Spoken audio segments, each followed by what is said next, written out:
लेटी, पर नींद कहाँ। आज ही उसने इस घर में कदम रखा था और आज ही उसे अपनी जल्दबाज़ी पर खेद हो रहा था। यह निश्चय था कि वह बहुत दिन यहाँ न रह सकेगी। लाला बद्री प्रसाद के लिए अमृत राय से अब कोई संपर्क रखना असंभव था। विवाह तो बहुत दूर की बात थी। समाज में इतने घोर अनाचार का पक्ष लेकर अमृत राय ने अपने को उनकी नज़रों में गिरा दिया। उनसे अब कोई संबंध करना बद्री प्रसाद के लिए बहुत बड़े कलंक की बात थी। अमृत राय के बाद दाननाथ से उत्तम वर उन्हें कोई न दिखाई दिया। अधिक खोज-पूछ करने का अब समय भी न था। अमृत राय के इंतज़ार से पहले ही बहुत विलंब हो चुका था। बिरादरी में लोग उँगलियाँ उठाने लगे थे। नए संबंध की खोज में विवाह के एक अनिश्चित समय तक टल जाने का भय था। इसलिए मन इधर-उधर न दौड़ाकर उन्होंने दाननाथ से ही बात पक्की करने का निश्चय कर लिया। देवकी ने भी कोई आपत्ति न की। प्रेमा ने इस विषय में उदासीनता प्रकट की। अब उसके लिए सभी पुरुष समान थे। वह किसी के साथ जीवन का निर्वाह कर सकती थी।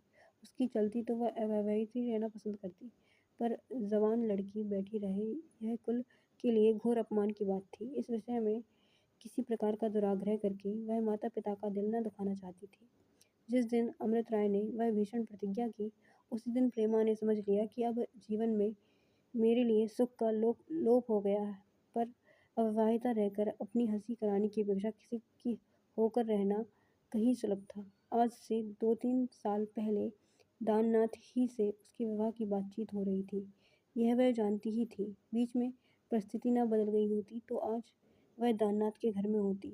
दाननाथ को वह कई बार देख चुकी थी। वह रसिक है, सज्जन है, विद्वान है, यह उसे मालूम था। उनकी सच्चरित्रता पर भी किसी को संदेह न था। देखने में भी बहुत ही सजीले-गठीले आदमी थे। ब्रह्मचर्य की कांति मुख पर झलकती थी। उससे उन्हें प्रेम था, यह भी उससे छिपा न था। आँखें हृदय के भेद खोल देती हैं।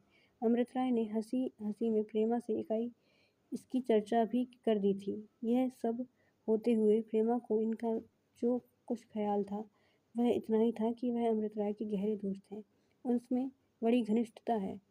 वह धनी नहीं थे, पर यह कोई ऐब न था क्योंकि प्रेमा विलासिनी न थी। क्यों उसका मन अमृत राय की ओर बढ़ता था और दाननाथ की ओर से खिंचता था। इसका कोई कारण वह स्पष्ट न कर सकती थी, पर इस परिस्थिति में उसके लिए और कोई उपाय न था। फिर भी अब तक उसने दाननाथ को कभी इस दृष्टि से न देखा था। उसने मन में एक संकल्प कर लिया था। अब हृदय में वह स्थान खाली हो जाने के बाद दाननाथ को वहाँ प्रतिष्ठित करने में उसे क्षोभ न हुआ। उसने मन को टटोलकर देखा तो उसे मालूम हुआ कि वह दाननाथ से प्रेम भी कर सकती है।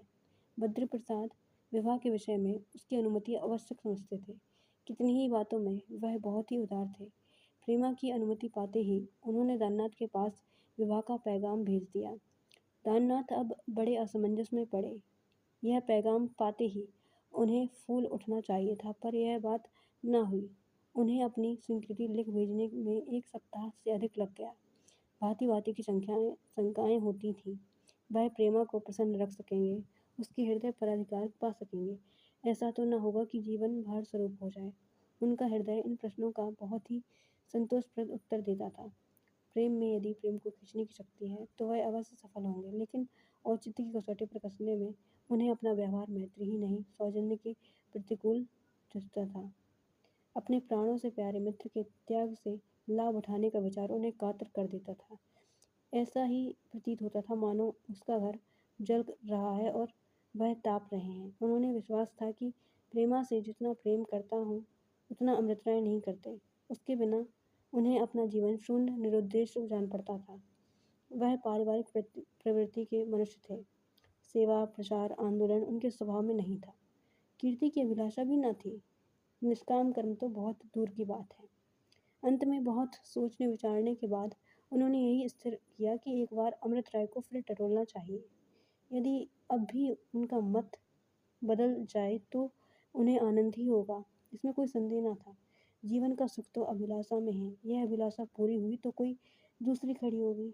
जब एक न एक अभिलाषा का रहना निश्चित है तो यही क्यों न रहे। इससे सुंदर, आनंदप्रद और कौन सी अभिलाषा हो सकती है। इसके सिवा यह वह भी था कि कहीं जीवन का यह अभिनय वियोगांत न हो। प्रथम प्रेम कितना अमिट होता है, यह वह खूब जानते थे। आजकल कॉलेज तो बंद था, पर दाननाथ डॉक्टरेट की उपाधि के लिए